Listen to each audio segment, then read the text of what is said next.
Era uma melodia simples, mas era uma progressão de Ré. Ré com Ré? Não, Ré com Ré é ótimo, né?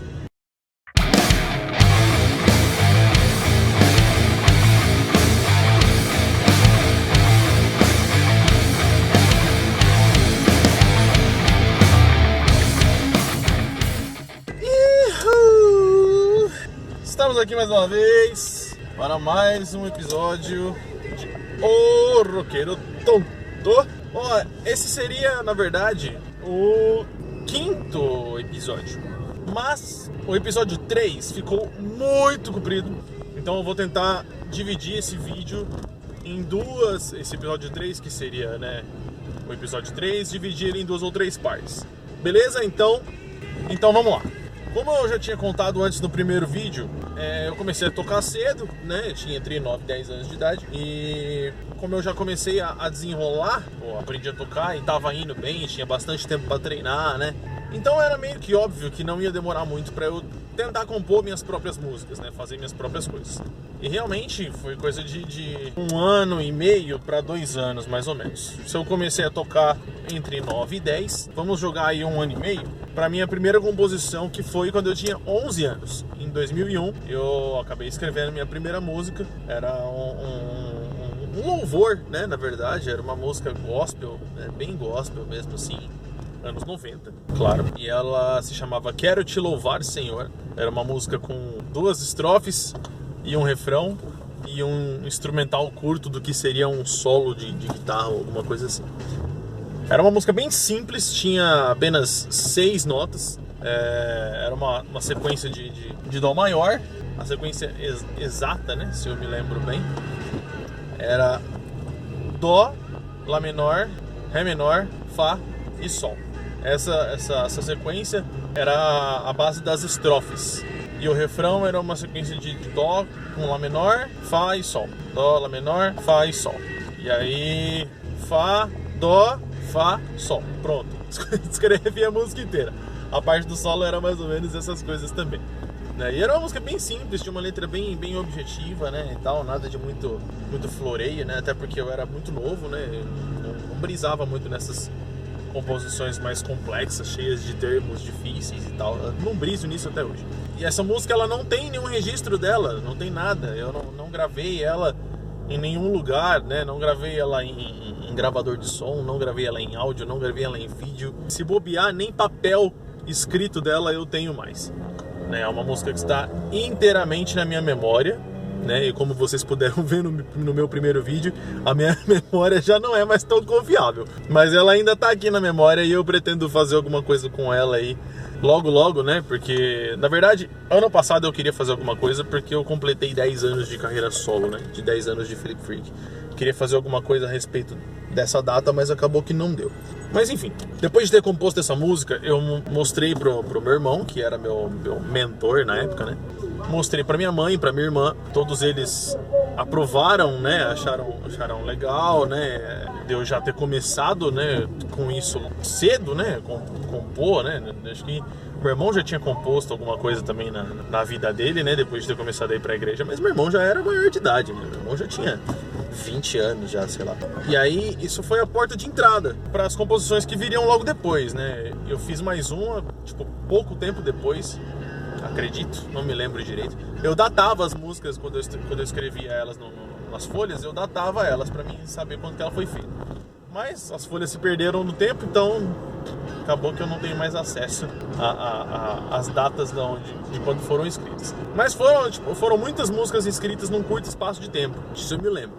Essa segunda música que eu escrevi, ela se chamava Eu Quero Ser, e ela era uma música que eu tinha escrito depois de tomar uma carcada. Como eu tocava na igreja, né, a gente sempre tinha a instrução de dar o melhor, né, e de deixar o talento ser aproveitado, deixar que Deus aproveitasse do nosso talento para que ele fosse glorificado, deixar ser usado. Eu não gosto muito desse termo hoje, deixar Deus fazer alguma coisa, mas esse é um outro assunto. Mas para que fique claro, né, a instrução era que a gente, né, fizesse as coisas com foco, né, deixando que Deus agisse através de nós. Eu tinha um pouco de vergonha, acredito, né, por ainda ser novo, tá começando nesse negócio de tocar e cantar e toda essa história toda, era muita informação. Então acredito que eu tava meio travado ainda, né? E meu irmão veio e falou comigo, falou, olha meu, você tá segurando aí, entendeu? Você tá travadão, tal, você precisa deixar acontecer, né? Deixa acontecer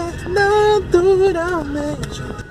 Você precisava deixar acontecer, deixa rolar, entendeu? Se você tá sentindo alguma coisa, né? Se você tá vendo, sentindo a vibe do culto, do louvor, tal, tá sentindo aquele momento, deixa acontecer, deixa rolar, não deixa as distrações tirar o foco, alguma coisa. Era coisa sobre isso. Então aí eu fiquei meio bolado naquele dia, depois de ter ouvido isso, e falei, caramba, eu não quero ser essa pessoa, né? Se Deus me deu uma capacidade de compor, ou de tocar, ou de cantar, eu quero que isso seja aproveitado, eu quero que isso seja útil. E acabou que isso virou uma música, um pedido para Deus de que eu fosse usado, né, com a música, né, que eu tivesse mais amor e foco pelas coisas, para que eu pudesse ser um instrumento de Deus e tal. E era isso. A terceira música era uma música que eu gostava muito da melodia dela. Era uma melodia simples, mas era uma progressão de ré. Ré com ré, ré com ré. Não, ré com ré é ótimo. Ré com baixo de dó, ré com baixo de si, ré com baixo de si bemol e acho que sol e lá, alguma coisa assim. Era baseada no ré a música. Eu gosto muito da sonoridade do ré com baixo de dó e do ré com baixo de si bemol. Gosto muito do som desse acorde. Então eu gostava muito de tocar essa música. Mas a letra foi um pouco infeliz, porque a música se chamava A Bênção e era uma tentativa de explicar o que eram as bênçãos de Deus na vida do cristão, né, do crente. E aí eu usei um termo infeliz de falar que a bênção de Deus ia cair sobre o coração da pessoa, né? A bênção de Deus vai cair sobre o teu coração. E aí eu não lembro quem que me falou, ou se eu que me toquei mais tarde, que não era um termo adequado, né, legal para se usar numa música, se tratando de que Deus iria abençoar, né, alguém. E aí eu sei que alguém me disse, mas eu não lembro quem, falar, não, a única coisa que caiu do Deus, caiu do céu foi o diabo.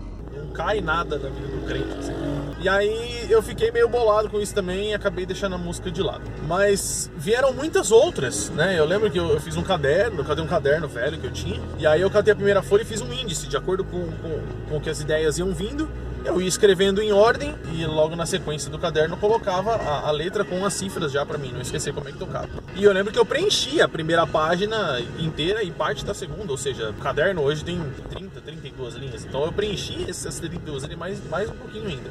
Nessa leva de música, poucas músicas foram aproveitadas na minha época de Felipe Freak e também na Filhos da Luz. Pouca coisa se salvou desse período, porque eu acho que foram muitas ideias, né, que vieram ao mesmo tempo, fluiu muita informação e acredito que algumas coisas até chegaram a ficar repetitivas ou confusas, porque era muita coisa acontecendo. Eu acho que eu fiquei empolgado com esse negócio de compor e fui escrevendo muitas coisas assim, sem pensar direito, né, ou sem me centralizar muito na ideia. E eu lembro que eu mostrei algumas, as primeiras eu acabei mostrando para as pessoas, mas depois, como foram vindo muitas ideias, eu acabei deixando para lá. Mas eu pegava essas composições e organizava elas como se fossem álbuns. Pegava elas pelo conteúdo, né, tipo pela letra, pela mensagem que ela trazia e pela melodia, se era uma música mais agitada ou se era uma música mais lenta. E fazia ali uma estrutura de álbum ali, mais ou menos. E ficava cantava essas músicas, né, na ordem em que organizava-se os álbuns. Eu não lembro os nomes, né? Mas eu lembro que tinha mais ou menos 2 ou 3 álbuns e um álbum ao vivo ainda, que eu tinha projetado ali, achando que viria, né, a se concretizar dessa forma. Mas não, estava um pouco longe do que realmente aconteceria, né? Mas eu achava engraçado, porque mesmo tão novo, 11, 12 anos, sei lá, já tinha uma estrutura formada, um conceito formado na minha cabeça sobre a estrutura de um álbum montado assim no que eu consideraria adequado, né? Eu já tinha um parâmetro do que eu queria pro CDs e tal. Eu achava muito interessante isso. Eu já ouvia bastante música naquela época e eu cantava, né? E principalmente esse álbum ao vivo que eu tinha projetado. Eu fazia a simulação do show inteiro, né? Eu cantava as músicas, fazia a reação da galera, os diálogos entre as músicas e as partes que eram cantadas pela galera. não sei o que. Era bizarro, a minha mente ia muito longe nessas coisas, né? Eu sempre viajei muito nessas coisas, sempre sonhei muito com isso. E era muito bacana ter essa criatividade, essa viagem. Eu gostava muito mesmo disso. E um outro fato curioso, né, sobre essas composições, né, é que todas elas eu buscava, de uma forma ou outra, sintetizar ou a adoração a Deus, né, por estar numa vibe muito gospel da minha vida, ou arrependimento, né, ou alguma coisa assim. Algumas músicas eram um pouco emocionais, né, vamos dizer de duplo sentido, que serviriam para músicas não românticas, né, mas que falassem de amor ou de algo assim, não no sentido divino, mas que se enquadrassem no sentido pessoal. É romântica. E muitas delas ficaram até quando a banda Filhos da Luz apareceu, né? E já vai ser o assunto do próximo vídeo. Quando o Filhos da Luz surgiu, teve muitas músicas que foram aproveitadas nessa época aí. Acho que uma música que eu me lembro agora foi registrada, né? Eu gravei uma demo dela e ela tinha um sentido, né, amoroso, tanto para Deus quanto, né, amor romântico. E entre outras histórias também, né, de eu ter feito um plágio do DC Talk. Nessa época eu não me lembro exatamente se eu já tinha banda, mas eu acho que já, porque eu lembro de ter mostrado pro Felipe, que foi o cara que tocou guitarra comigo na Filhos da Luz. Talvez eu volte no assunto no próximo vídeo, mas eu fiz uma versão de Fearless do DC Talk.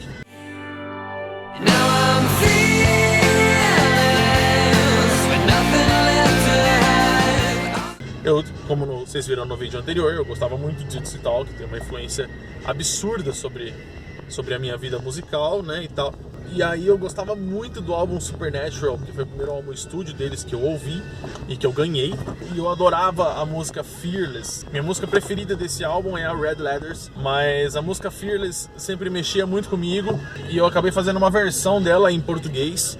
Não era uma tradução, mas o contexto era o mesmo, né, de falar de uma pessoa sem medo, uma pessoa destemida.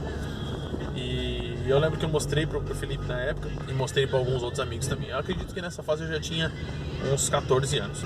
Já tinha banda, né, então. Mas era engraçado porque eu queria fazer algo similar a uma banda que eu gostava demais, né, que era do DC Talk. E também sobre uma composição, vamos dizer, frustrada, vamos dizer assim.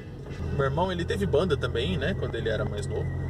Mas eu não sei quais foram as jornadas dele, né? Mas eu lembro que ele tinha uma música que tinha uma melodiazinha de ré maior, interessantíssima. Eu gostava muito daquela melodiazinha, pedia pra ele tocar, às vezes ele tocava.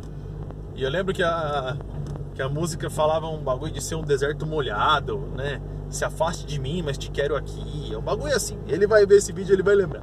E aí eu gostava do riffzinho que tinha em ré dessa música, e eu catei esse riffzinho e plagiei ele para uma música que eu fiz também. E a música era rápida, né, era mais rock, e na parte que era mais, tinha uma parte que era mais lenta dela, e nessa parte mais lenta eu encaixei esse riff. Mas também nunca foi gravada, não sei nem se existe o papel ainda, mas assim, eu tava aproveitando todas as ideias, sejam elas textos ou melodias, eu estava aproveitando tudo que vinha na minha cabeça. Tudo que vinha na minha cabeça, eu ia lá, sentava, escrevia uma letra e botava um riffzinho em cima e pronto, tinha uma música ali. Então por isso que muitas das músicas não viraram, porque eram ideias meio que imaturas, na verdade. Eu só não queria perder aquilo. Aquilo tava vindo, eu tava querendo aproveitar e aí era isso, entendeu? Tanto que tem uma outra música também que eu cheguei a fazer, já era Filho da Luz, já também, nessa época, falando de composição. Tinha uma banda que chamava Heaven, uma banda de rock cristão nacional, que até onde eu sei só lançou um CD, que chama Tempos Finais. Eu até tenho o guitarrista no meu Facebook, Christian Bispo, bicho, toca pra caramba, tá investindo na carreira internacional dele agora, tá em outra vibe. Meu irmão pegou esse CD, não sei com quem, e aí ele não gostou, e eu acabei pegando esse CD pra mim. E no começo a gente achava muito estranho as músicas, né, e tal, mas no final das contas eu acabei gostando, assim, né, é nostálgico. E na época tinha uma música daquele CD, né, que se chama A Verdade, se eu não me engano. Todo homem vive a conquistar.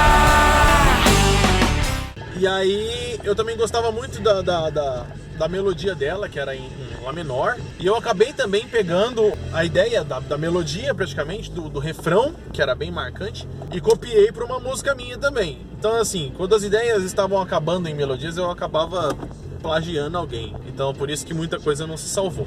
Mas assim, o que eu não posso negar, né, e não me arrependo, é que assim, eu compus muitas coisas e acho que isso de certa forma me fez ir amadurecendo. Para quando as composições fossem minhas mesmo, de fato, né, fosse para estruturar alguma coisa maior, eu ter um pouco mais de experiência, né, vocabulário, né, vamos dizer assim, saber expressar melhor as coisas. Então eu acredito que passar por esse processo de muitas composições foi bom para eu mesmo poder me filtrar para o que viria depois. E é isso, se eu posso deixar algum conselho, algum recado para quem é músico disso tudo, é que, mano, não perca suas ideias. Sendo elas boas ou ruins, registra e guarda, né? Grava no celular. Hoje em dia tá fácil, né, mano? Hoje em dia tá fácil. Grava no celular, grava no PC e guarda. Guarda porque, sei lá, né? Talvez depois de alguns anos você possa reciclar aquilo, entendeu?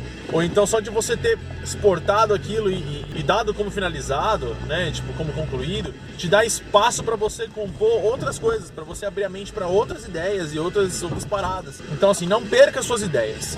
Registra suas coisas, grava, bota a criatividade para fora, entendeu?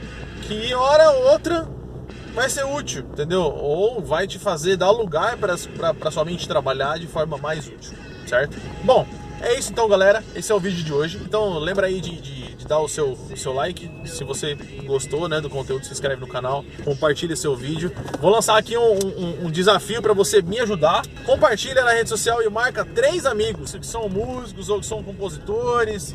Mostra para eles, você me ajuda e quem sabe não ajuda eles também. Beleza? Então é isso, galera. Fiquem com Deus. Até o próximo vídeo, onde eu vou falar da banda Filhos da Luz, que foi, na verdade, o começo de toda uma carreira que tá aí até hoje. Beleza? Abraço. Fui!